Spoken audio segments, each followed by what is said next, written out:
I'm hoping this is working. It has been a long time since we have did one of these. Let me check. All right, it is working. We're here for Shooting the Breeze episode number 38. I have it wrote down this time.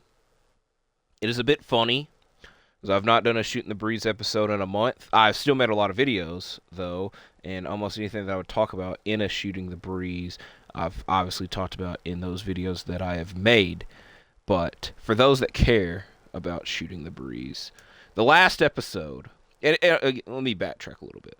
So every Shooting the Breeze episode that I end up playing 2K, which this might be one of the last times, the season's gone down, the next 2K is soon out. I might switch up the game. So this might be the last time I'm streaming 2K. I will say that. But for every Shooting the Breeze episode, I always change up the jerseys and make custom jerseys for that episode. And so in the last one, I said every week in the month of June, every episode of Shooting the Breeze, I'm going to have a different themed AJ Styles inspired jersey. Just for me to not even make a freaking Shooting the Breeze. So this is the team we'll be using today. There's some newer cards that I've got that I enjoy using. So this one is based. So essentially what I'm saying is I've had this jersey / attire made for a whole month plus, and I'm just now getting to showcase it. But this is based off of Hard Justice 05 when AJ defeated Jeff Jarrett to win the NWA TNA World Championship. Tito Ortiz was there. Also, my lights were already green because I just got done watching Money in the Bank. Let's quit wasting time because we do have a lot to go through in this episode. So I have three main topics. Topic number one is off-season NBA moves, mainly free agency signings. Talk about the aftermath of Money in the Bank, with the big news being John Cena and returning to announce his retirement next year. Again, there's a lot that happened at Money in the Bank, so we'll go through that. And then we'll wrap the episode up talking about the Owen Hart Foundation Tournament Finals taking place this week. So let's get right into it.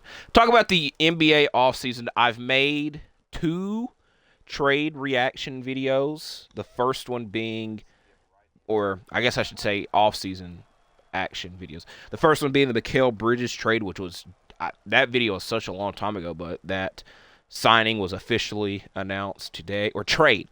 I keep freaking, I'm going to end up saying the wrong thing for each one, but y'all get what I'm saying. And the other one, probably the biggest move of the offseason thus far, is Paul George leaving the Clippers to join the 76ers. So I obviously won't be talking about those 2 moves because I've already made videos talking about that. And again, I'm not going to talk about every off-season transaction thus far because that's a different video, but I want to note some of the notable.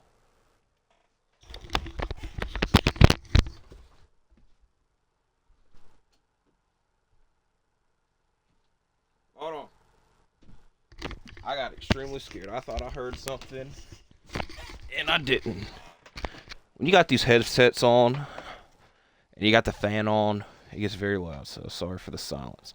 But talk about some of the notable moves of the offseason. Like I said, I'll talk about last year I made a video talk about every team's offseason. I will more than likely do that this year, so that's why I'm not going through every single move, just some of the notable ones.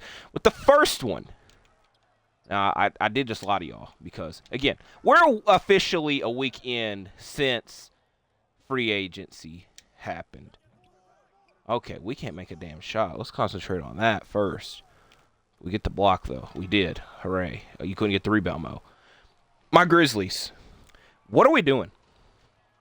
I really don't know what the hell's going on with the Grizzlies. When I was going, I typed in free agency tracker, and I found on the NBA website they had an off-season tracker, which includes acquisitions from trades and free agency and departures. and the Grizzlies had zeros across the board. This does not include the draft, but it was nothing. It said no action whatsoever, and I even tweeted the picture out. It's a bit funny. It will also be funny that when I get done with this, actually it won't be. I'll smile a little bit that I feel once we get this done, something will happen. But I always spend at least a couple minutes every NBA video talking about my Grizzlies. I just feel there are 1 to 2, maybe even 3, but at least 1 to 2 players who I feel their time on the Grizzlies is not necessarily needed. I'm not going to name any names, but 2021 draft picks. And I feel that they could be traded for something that could help the team out and better fit. We have been preaching essentially now for 2 seasons that we have not had center depth. 2022-23, our 2 top centers went out with injury. Xavier Tillman, shout out, NBA current champion. Xavier Tillman was our center for the freaking playoffs. Then the next year, it was literally the same freaking thing. And now we've only added 1 in Zach Edey, a rookie. Now, I know that sounds like me dissing Zach Edey. I don't really even have a problem with the draft pick. I know some people do. A lot of people are okay with it because, you support your team and whatnot. Like I said, I don't really have a problem with it, but I don't want it to be the only thing that we do, Like I said, the main thing I'm kind of questioning is why haven't – I'm not going to say I haven't questioned why we haven't did anything, but I will say the past couple of offseasons when we have – and I want to keep saying we – when the Grizzlies – have made transactions in the offseason, they have been very – so the main ones that come to mind is trading Valanciunas for Steven Adams. That was before the draft. They mainly did that so way they can move up in the draft. And then trading for Marcus Smart, that happened again right before the draft. And then the only other thing I can remember is re-signing Tyus Jones, which was the first day of free agency. And then signing Derrick Rose, which was also the first day of free agency. I just feel there's questions with the roster and the lineup. I personally would like to see some center help and mainly depth. And I feel there are people on the roster that I don't see really contributing, to be honest. Also, but it's also a case of teams have to want them. We got some first round picks that, we could hopefully start trading. I'm not going to say we need to trade every single one of them because that would be a bit crazy. But, essentially what I'm just saying is I want us to get another center on the roster. I also, and this is the main thing that Grizzlies fans are asking right now, and I haven't even said it, what is up with this Luke Kennard deal? Because we declined his team option to get a deal done, a better deal done for both sides. And it has been a week, and nothing has really came out of it. And I like Luke. I know a lot of people are trying to diss on Luke. I've never done that and won't do that. But I don't want him to go for nothing. I hope he doesn't. And if he does, I would really, really start questioning things and start getting upset. How did that not go in? So, long story short, I'm kind of disappointed my Grizzlies have not did anything. I think a lot of Grizzlies fans would say that if they're – and I will just say one thing that is bothering the hell out of me. This is the last thing I'll say about the Grizzlies. One thing that's bothering the hell out of me is we drafted G.G. Jackson and Vince Williams. And to be fair, Vince Williams got drafted 2 years ago. But they're like, those are off – no, that's not how this works. It really is not how this works. So I love Vince and G.G. I hope they're playing a lot next year. That ain't how this works. So enough with my Grizzlies. I spent 5 minutes with that. I just had to get that off my chest because I've been holding it in. Other off-season related things. Another notable trade that took place is Dejounte Murray being traded to the Pelicans, which was a very good fit and predictable fit. I will say the trade, though, was not that predictable because it was Dyson Daniels, Larry Nance Jr., and 2 first-round picks. And it feels that we were trying to manifest a Brandon Ingram for Dejounte swap.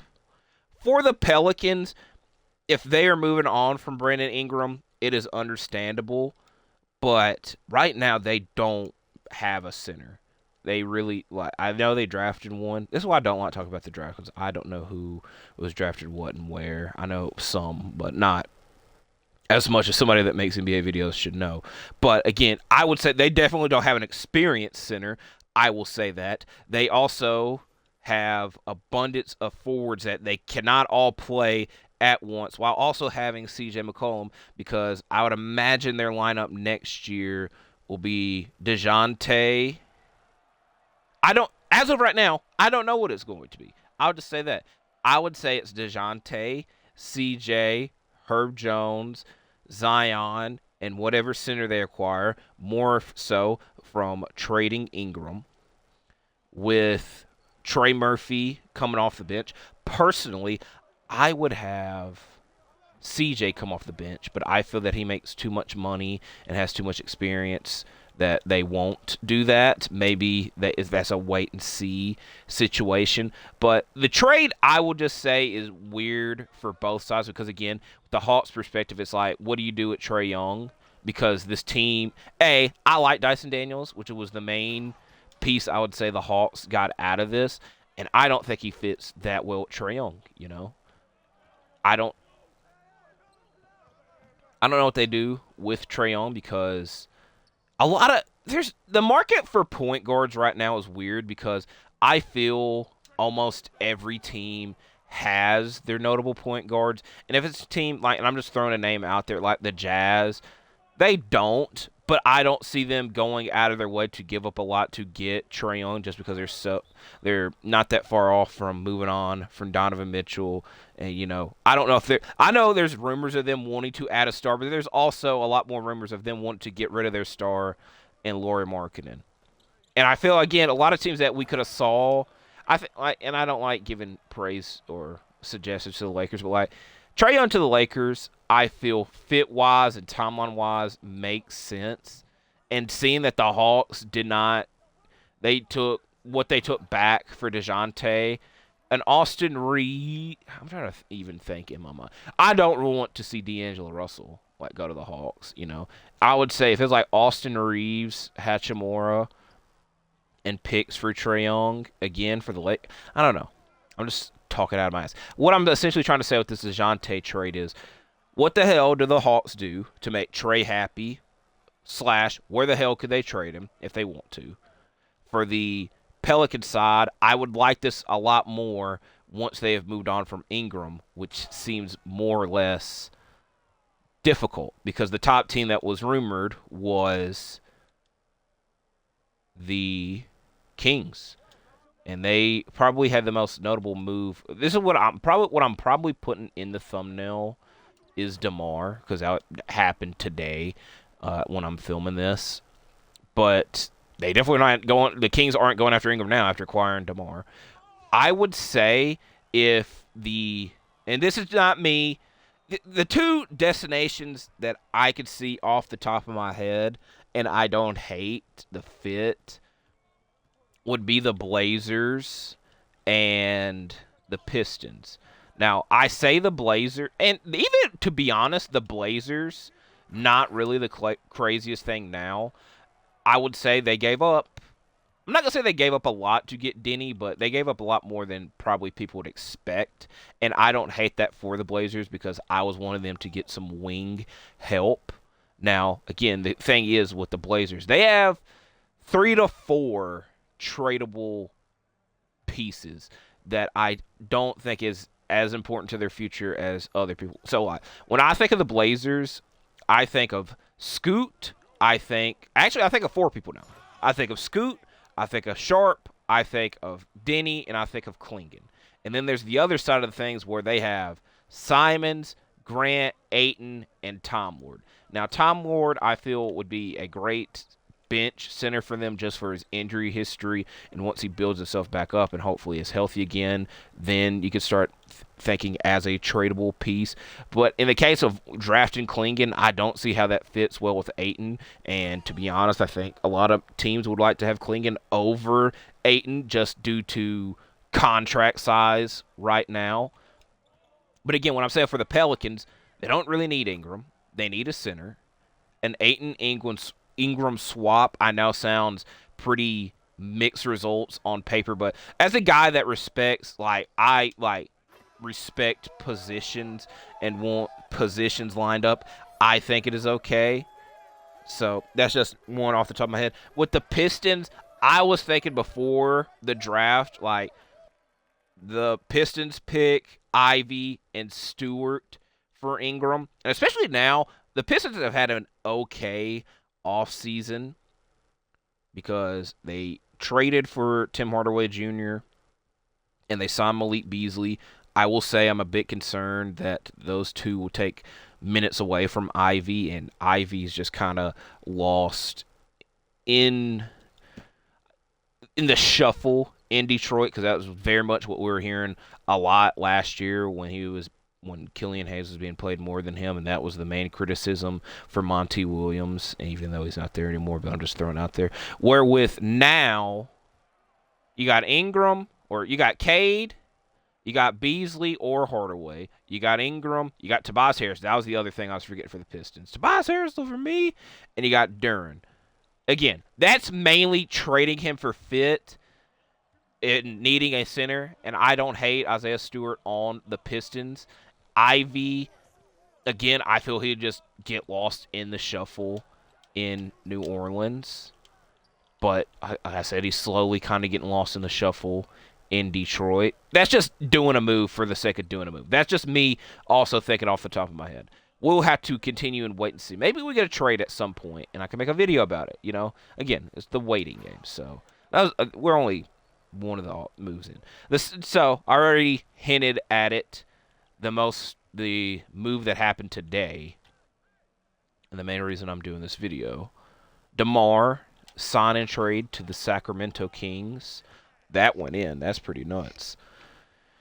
It is a bit conflicting. I will say DeMar is better than Harrison Barnes. I don't know many people that would argue that, to be honest. I would say that the Kings, and this is something that I've been saying, the Kings need a player like OG Anunoby. That was like the perfect mold, because he is a one-man defense. This is me praising OG. And when I say about one-man defense, is he can guard all 5 positions and is very helpful for the defense. I mainly keep comparing that for the Knicks, because defensively the Knicks were a very different team when OG was out there and not out there. Now, again, there's very few of those out there.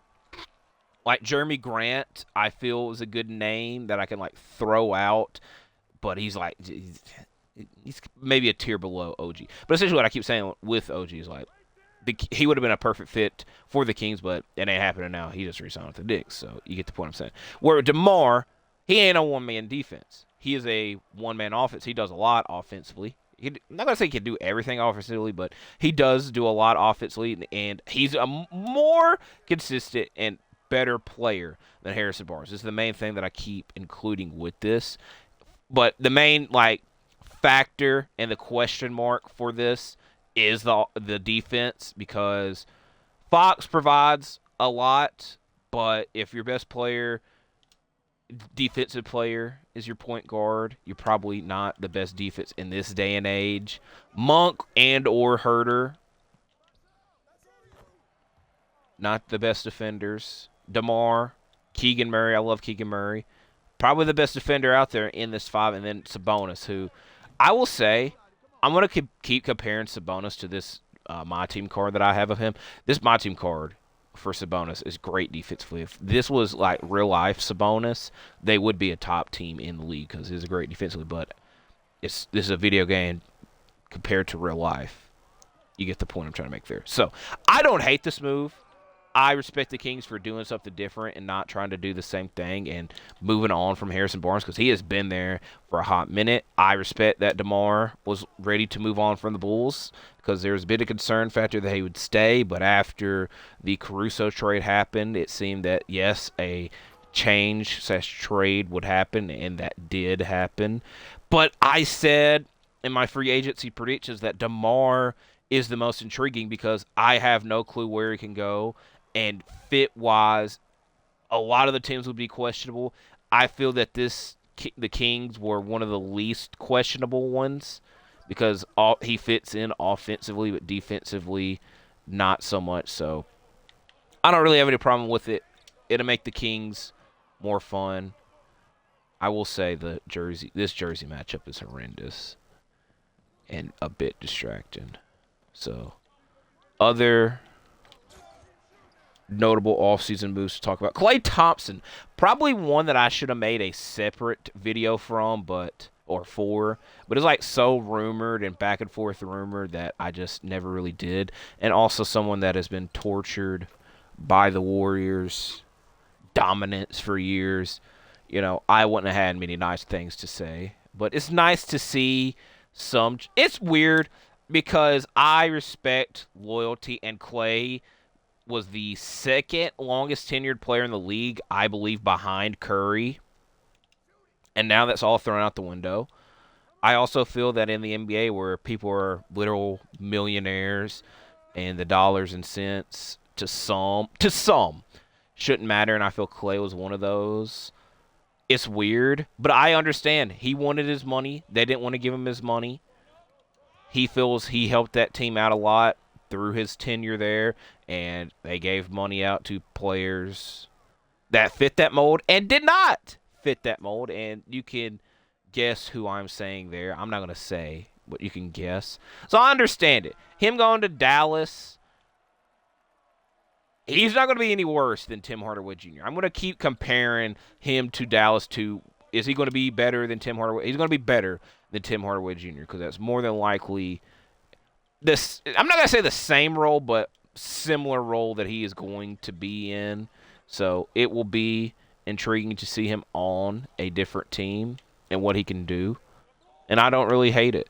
And I feel like he's kind of, I'm not going to say he's similar to DeMar because I feel that Klay could have fit on every team and it wouldn't have been as questionable, but it was definitely interesting. What I would have liked him as we lost. That hurt.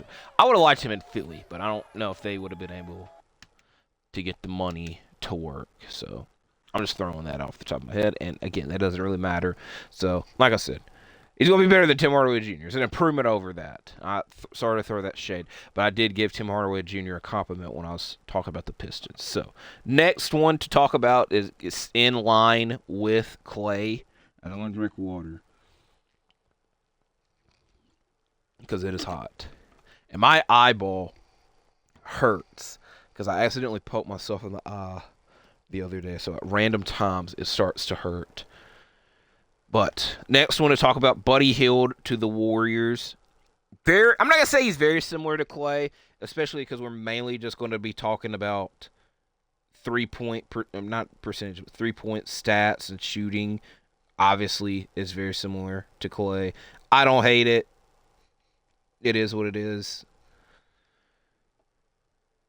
We're on the last couple. Isaiah Hartenstein to the Thunder. He's making a lot of money. I ain't never going to talk about anybody making the money, even though I slightly did with Klay.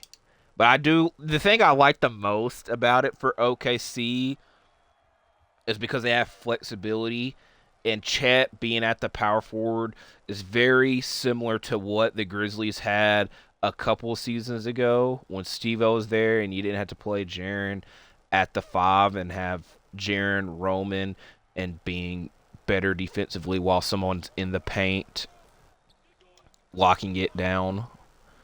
So I like that. Young, I'm not going to say age factor is there as well, but like I said, it gives good flexibility for them because you can't play Shea, Caruso, Dort, Jalen Williams, and Hartenstein all at once because that's 6.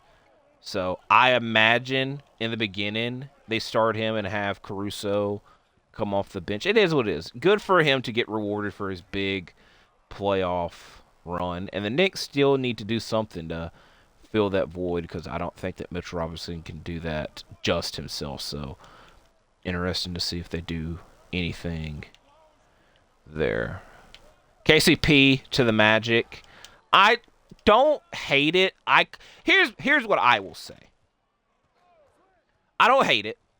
I feel that any shooting guard they would have added, I would have gave a 2 thumbs up for.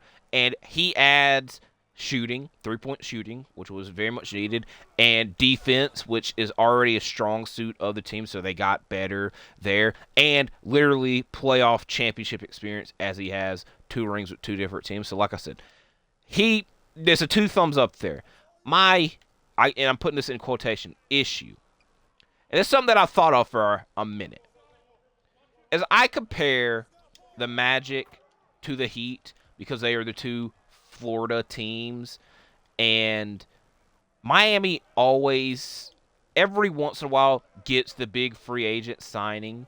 LeBron, Bosh, and Jimmy Butler come to mind, where it has been a long time since Orlando has a big free agent signing.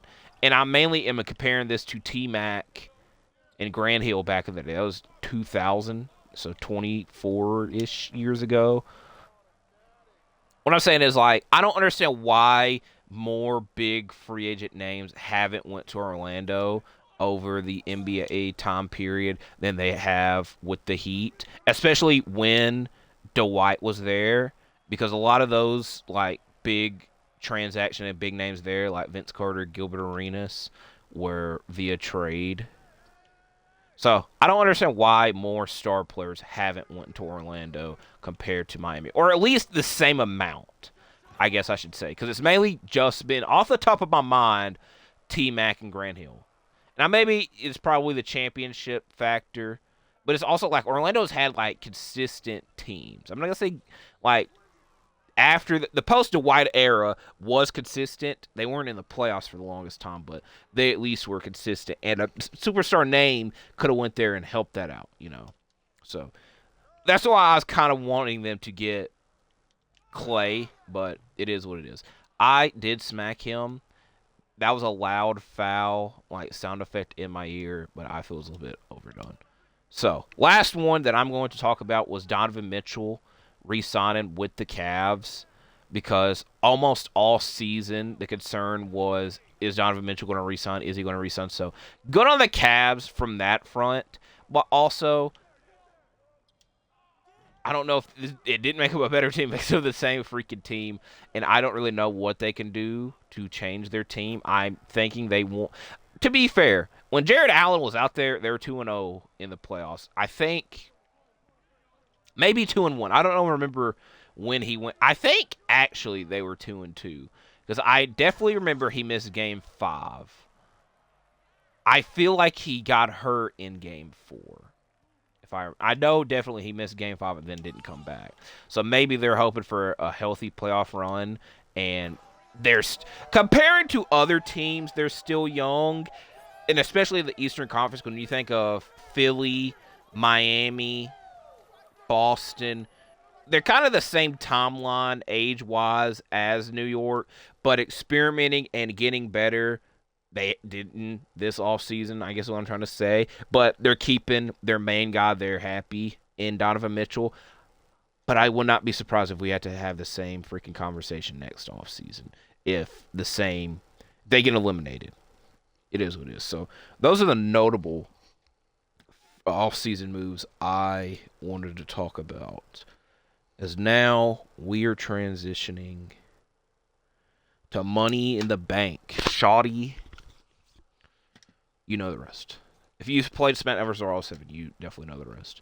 I'm going to get a sip of water first, because like I said, I am hot. I have this big water bottle in front of me as well. And it's going to be random, because there's only 5 matches on the Money Bank card, and I'm essentially talking about all of them, which normally I don't do. The first one I'll be talking about is the last match that happened. The Bloodline defeated Cody Rhodes, Randy Orton, and Kevin Owens. More than likely sets up Solo Sikoa and Cody for SummerSlam. I don't have any problems with that match. If that match goes on last, we are hoping and anticipating that Roman comes back afterwards, or even someone else, but more than likely Roman. I just hope that the crowd's not chanting, "We want Roman," the whole time, and it ruins what actually happens in the match. I will also say this might be, I hope, I might do a SummerSlam fantasy booking video. I'm going to wait until after Raw Monday and see what happens. If they don't announce anything official, I know one match is definitely official for SummerSlam. As we got blocked by Isaiah Thomas. We're looking at this. Hold the hell on. Did he block this? Or just, okay. Seems like he blocked it. Okay, from the other angle, it looked like he smacked the hell out of her arm. But he couldn't hit the 3. And he didn't block that, definitely. Anyways, let's talk about what Solo and Cody. I hope that was just not we want Roman chants the whole time, because we did get a lot of that in the beginning of this match. And more than likely, it won't be the best match on SummerSlam, and maybe they should go that route. I don't know. It doesn't. I'm fine with it either way, but the Bloodline 2.0 storyline has been very good, and I'll give thumbs up there. The main thing that I have had issues with is I want Kevin Owens to stop feuding with the Bloodline. I want him to do something else. Cody and Randy is okay. It's also weird because they've been teasing Randy and Cody facing each other for a minute, and I saw one of the WWE accounts talking about it. I don't know when the hell that happens, if I'm just being honest. I don't know when that happens. Because a lot of us were thinking maybe SummerSlam, but that probably isn't happening. Tiffany Stratton won the Women's Money in the Bank ladder match, which I predicted months ago, but in my freaking predictions, I didn't. I went 1 for 5. I was a little bit ashamed. I'm okay. I don't have a problem with it. It seemed that the moment that she was on the main roster, she was a big star and has more than less been treated like one her whole time, because she got a title match or 2 very early on. So, and I think that she is deserving of the Money in the Bank briefcase. I had no problem. I will say, what the hell are they going? I want them to do something with Naomi besides her being, and I'm putting this in quotations, Bayley's friend. So, we'll see with that. The women's title scene on SmackDown is just the women's title scene in general in WWE is a bit questionable. Like Liv Morgan, her main rival right now is Rhea Ripley, who hasn't been there, and her main priority has not been the championship. And like I said, with the SmackDown women's scene, it's like they've been trying to build up to Bayley and Nia Jax for a month, and now they got to do it for another month because it's happening at SummerSlam. And then they've been throwing in several other people into that, which I like, getting more people involved, but it's like the match isn't going to be like multiple people, obviously. So it is what it is. Sami Zayn defeated Braun Breaker. Why is Sami Zayn so dominant? For someone that is like, and he's like said it in his interview on the post show, like whenever people are going to start doubting me, they have built up 2 great challengers in Chad Gable and now Braun Breaker. And Sami Zayn's just like defeated them and is going to have like, it makes me a little bit upset. And I love Sami Zayn. I have no problems with Sami Zayn, but it's like Chad Gable, I'm not going to say is ruined. It would have been nice to see him get an IC title run. Braun Breaker is like the next big thing, a big star. And I don't think he should have lost either. I don't think he should have been put in this opportunity if he was going to lose. And I felt that he would have had a great Intercontinental title run. And hell, it might happen. It just might not have like started tonight. But it's interesting to why this happened. I will also say I felt that this should have been the 4-way with Sheamus, Ludwig Kaiser involved, because they teased that as well. And maybe Kaiser getting injured delayed that. But again, like I'm just kind of the same sentiment. If like we're not getting a Braun Breaker title reign, I don't know where this match happened. To be honest, I don't think Braun Breaker should be losing this early. Is the main factor that I'm putting here. Speaking of losing, I feel like I'm missing something because I said there were 5 matches. Oh, I combined 2 and 1. Drew McIntyre won the men's Money in the Bank ladder match just to lose his cash-in. And I'm trying to be positive about it, but I think at the end sentiment, it's negativity and a little bit upset. I already have that Lonzo card, so I'm not that upset about not getting it, but it would have been nice to have to sell or use it in the exchange. But I'm alright with getting a prize ball, even though I mainly just get 2,000 MT. So let's go ahead and apply this prize ball. Back to the men's Money in the Bank. So to set the scene, Drew McIntyre won the men's Money in the Bank. Seth Rollins and Damian Priest have a World Heavyweight title match. Seth Rollins pins Damian Priest 1, 2, 3. And it's not like, oh, the referee's knocked out and he's like, no, the referee counted 1, 2, 3. No kick out, no nothing. Seconds later, Drew McIntyre's entrance music hits and he is cashing in. And then moments later, CM Punk comes out of nowhere and beats the crap out of Drew McIntyre, and Damian Priest retains his world championship. Now, the negative side is we have to literally wait unless they move the Money in the Bank back to WrestleMania, we'd have to wait a whole year again to see who the hell's going to be Mr. Money in the Bank, which I think is the thing that sucks the most. Also, we've kind of looked at the people that have cashed in and not won the match as losers and idiots, a la Austin Theory for the U.S. title. I love to bring that up at least once a month for some reason. But at least this month, it makes sense since the Money in the Bank ladder match is happening. But in this instance, why didn't just Drew wait? And again, I know I'm answering questions to stuff that doesn't matter now.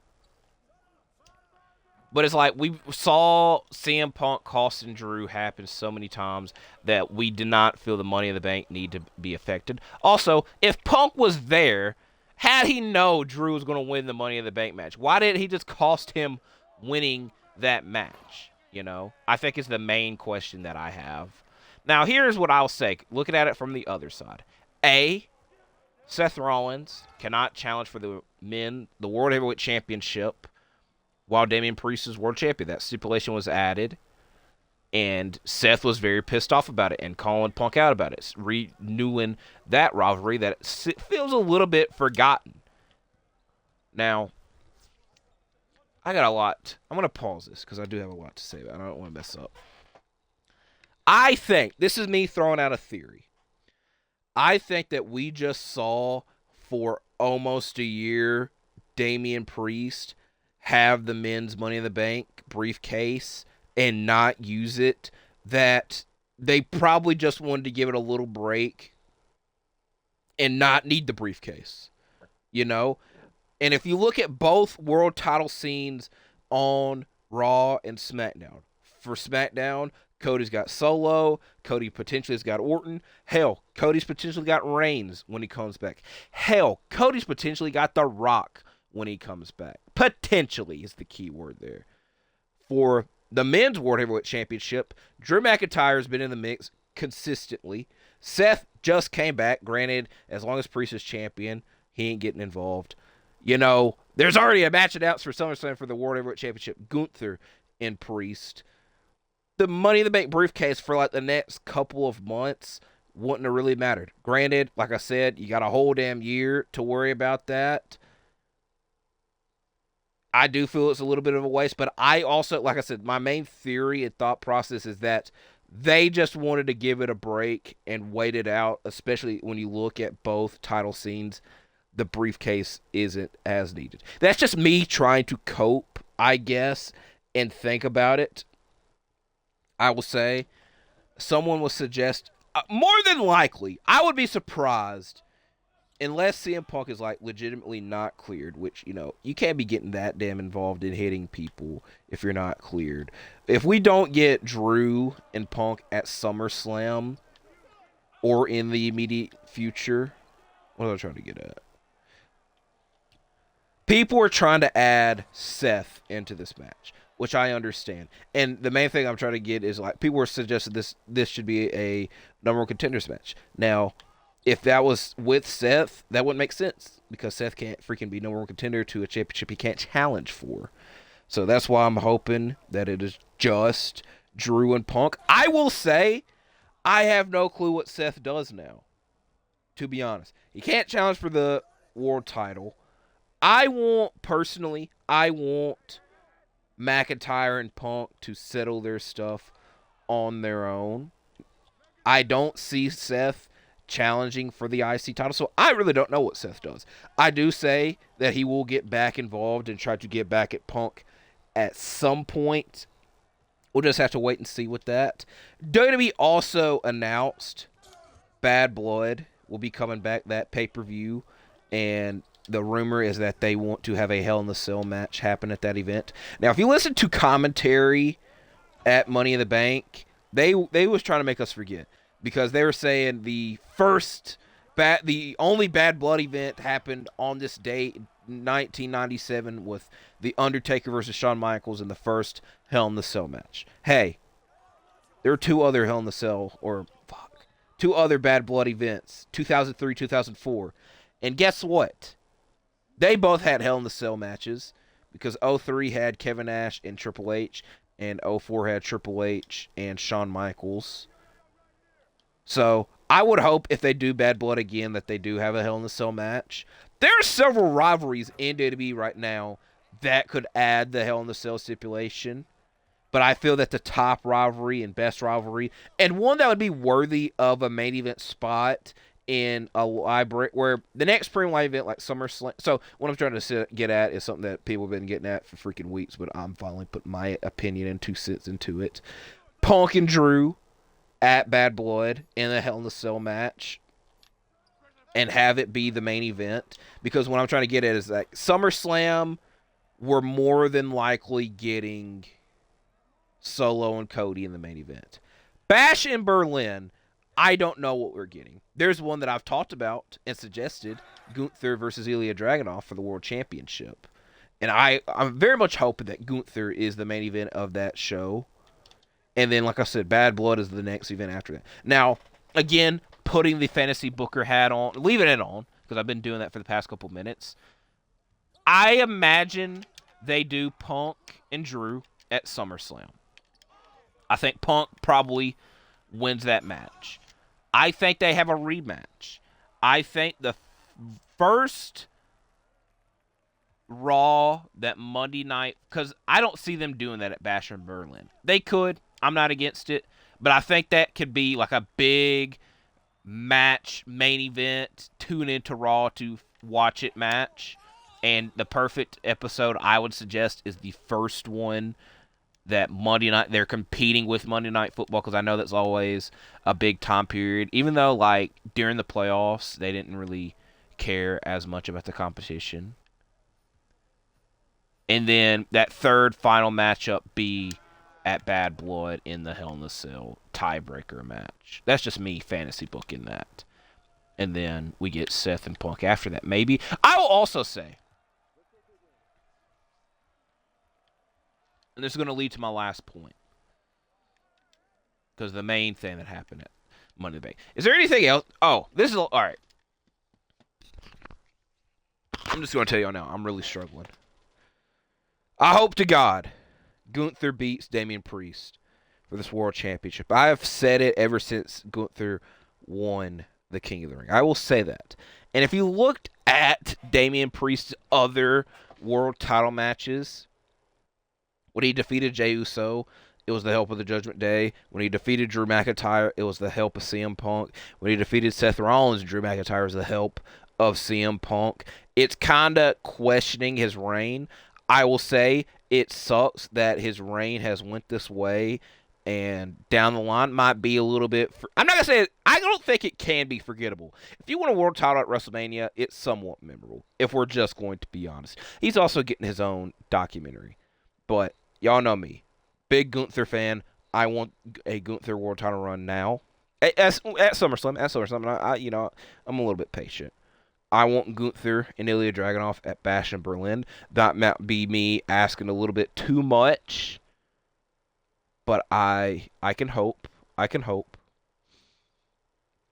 essentially what I was trying to get at is, like, this Gunther Priest matchup is interesting because, like, all the story with all of Priest's world title matches thus far is that he's had help to win these matches. He hasn't won any of these world title matches straight up on his own.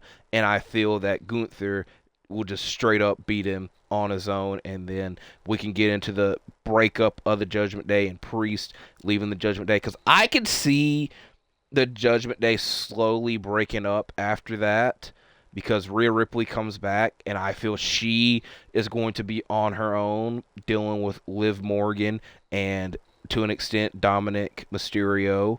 Jade Madonna and Finn Balor, if they're still World Tag Champions, then could just go on their own as Tag Champions. And Carlito is technically in the Judgment Day, but he's just really there. I don't even know if I've ever seen Carlito in a Judgment Day gear and or shirt. So the Judgment Day is like slowly breaking up, and that's what Priest can do after this world title reign that I could see happening after SummerSlam, after Gunther beats him. Now, trying to roll this back, because this is what I got started with this tangent on, is Seth and Punk. Because I did watch the Behind the Curtains documentary that was very hyped up. I enjoyed it. It's nothing that's like must watch, I will say. But they did say in it that we were essentially supposed to get Seth and Punk at WrestleMania. And when Punk's injury happened, I was like, are we going to get this match at WrestleMania next year? It's not. We would just have to wait and see. And like looking at it, they're just now interacting once again. The beef's kind of been reunited to an extent, but I also just don't know. I think next year's WrestleMania, there's crazy potential for a lot of main events. Jordan McLaughlin has signed with the Sacremnto Kings. That breaking news, if y'all care for that. Where I do want CM Punk to get his WrestleMania main event. I feel that is a main factor of him coming back to WWE. I will say that. So I do want him to get his main event. But like in a world where The Rock more than likely is main eventing WrestleMania against either Cody, I hope it's not again. I'm not that. I'm okay with that match, but I don't want that being a WrestleMania main event. Also, I think they should just go ahead and do Rock and Roman and not waste it and play with fire and like something get delayed or messed up and then we don't get that match. Mainly referencing like, you get the point I'm saying there. So I see Rock main eventing at least one night of WrestleMania next year. And the man that I could see main eventing the other night, John Cena, wrapping up this Money in the Bank talk. John Cena returned at Money in the Bank to announce that 2025 will be his last year, his retirement year, and that we'll be seeing him do a lot of last-time things. Now, I will say it was very confusing because it did sound like in his initial promo that he was saying, oh, this will be my last match will be at WrestleMania. That's not the case, but he's retiring next year. So we got to give a big ups to Big Match John Cena. Where is this basketball? There it is. Actually, let's go get this other prize ball that I've been saving for this. John Cena has been one of the top guys in wrestling ever since I've watched. So I will say that. He was one of my first favorites. I'll say that as well. I will say that there was a time period where I was the Cena sucks. But like as I've went back and watched, I've gave my props and respects to Cena. And the weird thing with this is obviously he's one of the biggest names in wrestling history, WWE history to an extent. I will put him on my Mount Rushmore for WWE. Will I say he's the best in WWE history? It's up there. He's up there. You know, I'm not going to be in the moment say that he is, but he's definitely up there. But what I'm trying to compare him to is the other top names in WWE history with Hulk Hogan, Stone Cold, The Rock. I could even put Bret Hart in that extent. And Cena, because all the other names are after him. What I'm trying to get at is like Hogan didn't have a retirement tour, didn't announce his retirement. Stone Cold didn't have a retirement tour, didn't announce his retirement. The Rock is technically still competing. It will be extremely weird to be in a world where The Rock potentially competes after John Cena does, you know. But that's something that happens. And then Brett didn't have a retirement tour and had to retire, even though he did come back technically in his 2010 WWE run. If you want to count that, don't count that, I understand. So it'll be interesting to see how this goes, because essentially what I'm trying to get at is like all the other top names in WWE, the main top names in WWE history, haven't had that retirement tour, and what all needs to be accomplished and checked off in this. Now, what I said by WrestleMania main event, and this is me fantasy booking, I would have Cena Cody main event one of the nights of WrestleMania, because I fully imagine, I would be surprised if Cody is not WWE champion at WrestleMania next year. I'd be very surprised. But it's also weird because, like I said, we live in a world where, and it's a long ass time before WrestleMania, but we live in a world where we have several options for the Mania main event. Punk and Seth, Punk and somebody, Rock versus Roman, Rock versus Cody. Hell, Cody versus Roman 3. I feel that people would not be that happy about that because we saw it the past 2 years. Where I feel with Cena announcing that he is going to compete a lot and be showing up a lot, that he's probably worth the Mania main event. I will also say the main concern factor that I would say is if I'm having the Rock main event one night and Cena main event one night, that you got essentially two part-timers main event. And so I could understand that discrepancy and anger, upsetness that would come with that. But I'm mainly thinking, like, what could Cody do at next year's Mania that's on the same level as what he's done the past 2 years? And him and Cena, I feel, is that type of matchup. And also, like, I'm going to throw the Randy Orton name out there. I feel that Cody and Randy would have competed against each other by then. That's why I'm not saying, like, Cody and Randy for the Mania main event. But, it's going to be an interesting ride for this retirement tour. There's a lot of things I'm interested to see how it plays out. But I personally am not that against Cena and Cody at some... That's kind of the main thing I want to see, I guess, is what I'm trying to say. Because he was talking about becoming a 17-time champion, breaking the WWE record, or breaking the record, I guess I should say, in general. So, I feel that that's a Mania main event worthy match. So, but we got a long time before then. I spent a lot of time talking about WrestleMania. I guess I was kind of in a WrestleMania mood because I did watch that documentary. So, last thing to talk about before we wrap this up. We might have a long time before this game's over because somebody can hit a shot. Okay, we made a shot there. The Owen Hart Foundation Finals taking place.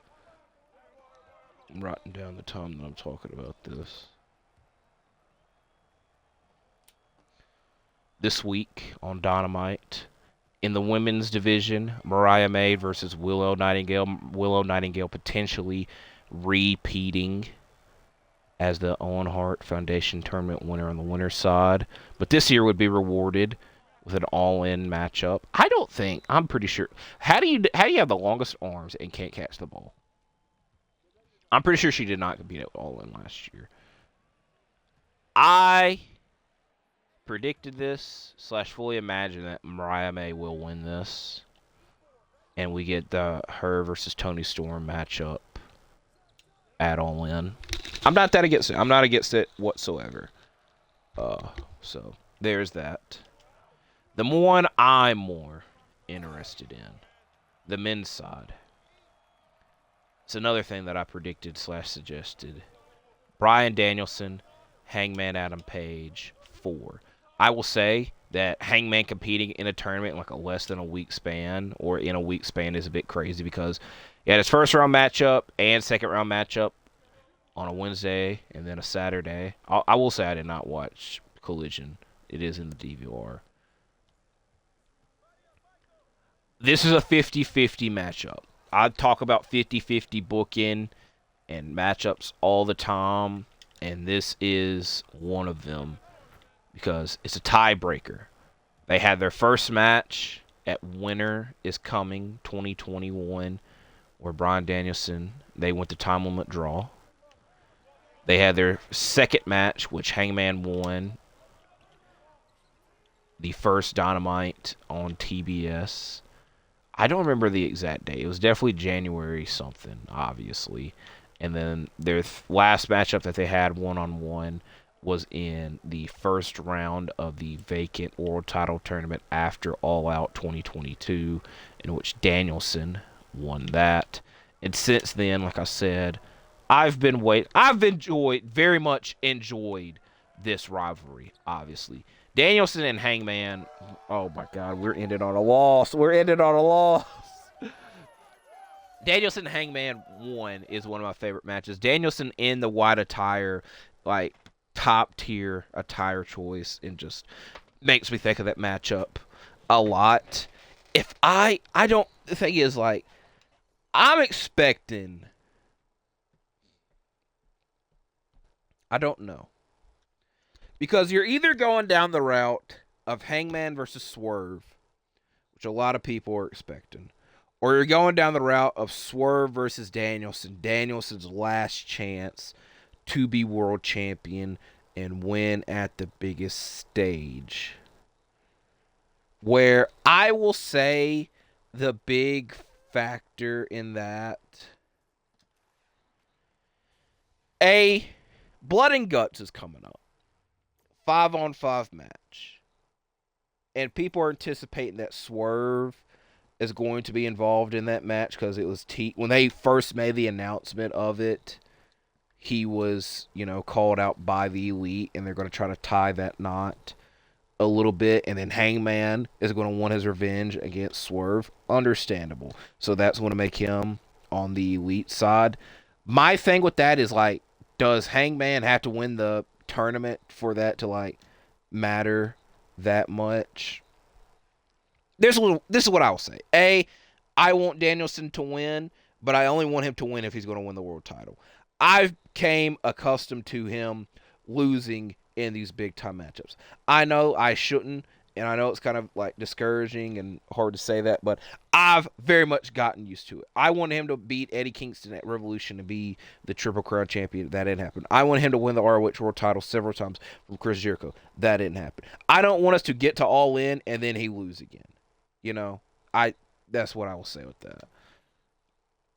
I don't really want Hangman and Swerve again, because Hangman has lost to Swerve twice.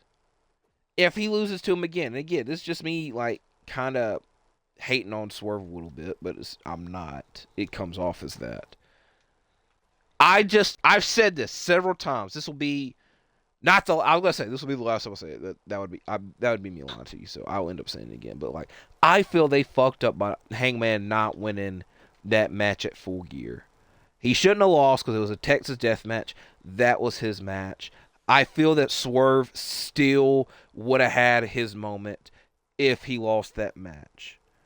Because I was like, well, if he would have lost, he wouldn't have had his moment. I feel he still would have had it. Where now, my main concern with this match happening, I was about to say, I was supposed to get a pink diamond card, and I did. I'll take it. So I would imagine that Hangman, I don't know. I just don't know. That's a good thing.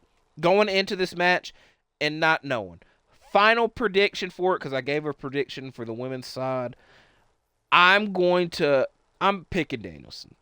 I should pick Hangman. I'm picking Danielson. As we're going to wrap this video up by getting a Dark Matter card. So there's that. I covered a lot in this hour. Luca. Okay. This is the GOAT series. It is. There's like 5 different versions of this card, so I don't know if this is the best one or not. We're going to look into that now.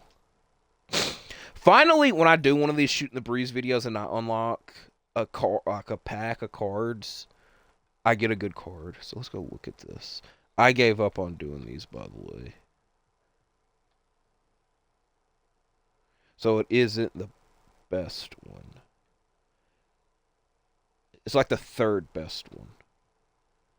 Actually, is this the freaking free one that you get if you do the challenge? Oh, if that's the case, I might be a little bit pissed, to be honest. What card is that? Is that the center one? Is this the card we just got? No. Because we got a point guard small forward. Will I use this card? Probably. That's what we're wrapping the video up on, regardless. I'll say this was a okay shoot the breeze. I was stumbling and jumbling a lot in this video, but I did have a lot to cover and talk about, and I did talk about everything that I wanted to talk about. If not, I'll comment my thoughts on it down below. Hopefully, we get some more action this offseason in the NBA and with free agency. Hopefully, my Grizzlies do something. You know, I'm waiting for that. I'm very much waiting for that. I throw a lot of fantasy booking things out there, wrestling wise. So this is stuff that will obviously play out and whatnot. I will say this Wednesday is very important. This Wednesday is very important with the men's Owen Hart Foundation Tournament Finals with Hangman and Danielson. So I do thank y'all for watching this video. Hopefully you like and subscribe. If you watched all this, I appreciate it. So I thank you for watching, and I'll see you in the next one.